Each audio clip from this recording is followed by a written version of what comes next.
There are a couple of ways to analyze the Industrial Revolution. The typical way it's done in history would be to look at the technology involved, the developments in steam technology or weaving, that sort of thing. The other way is to go at it from the perspective of liberal reformers. The limits placed on hours of work, child labor laws, health and safety, that sort of thing. But what about the experiences of the actual individuals working in these factories? What about them?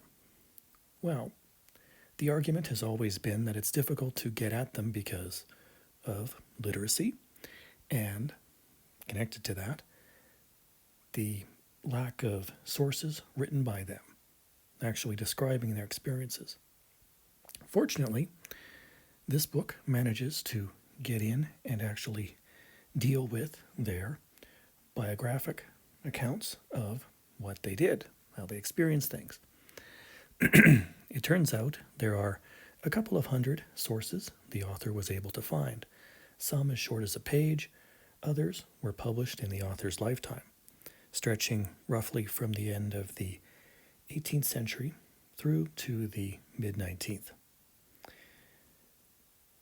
The structure of the book is thematic. Perhaps not surprisingly, it's very much a compare and contrast essay. We end up with early experiences, child labor when they entered the workforce, what sort of jobs they did, what their experiences were like before they moved to industrialized areas, mainly the major cities. And then we get into relationships, yes, including, shall we say, physical activities, related relationships, the question of paternity, children, that sort of thing, marriage, family planning. Then we get into culture, religion, and finally politics.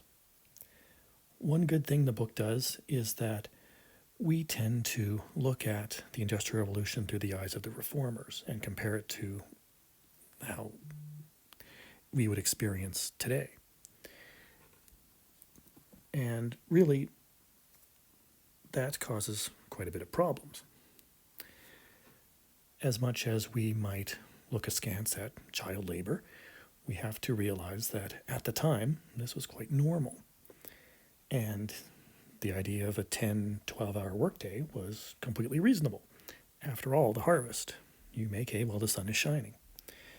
And the idea that instead of possibly dealing with starvation, essentially, because the harvest collapsed that year, or there was no work in the local village, instead, if you had a certain set of skills, you pretty much could, to some extent, negotiate and write your own ticket, at least compared to how things were before.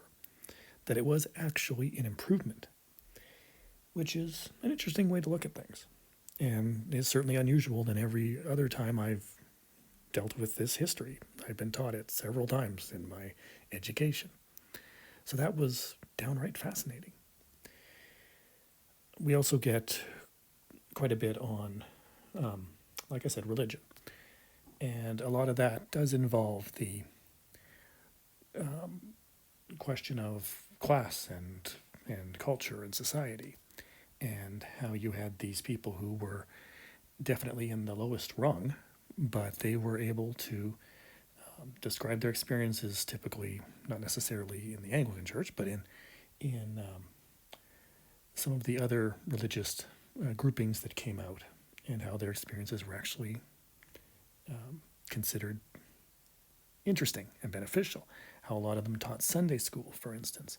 How they would try to further the education of those from their classes, the same class, which provides a certain extra bit of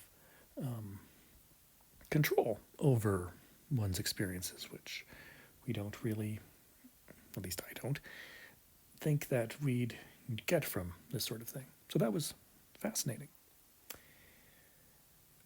So I like this book. It goes in the like list. And as for the question of how often I'm going to be rereading it, this is probably an every other year book. It's an unusual topic dealt in a fascinating way, and it's something I could easily see revisiting quite often. The text is digestible, as opposed to, say, the last book on the Marshall Plan, which was technical and bureaucratic. This is excellent writing, and I'm definitely going to be looking for more from this author in the future. So, I hope you enjoyed this. If you do,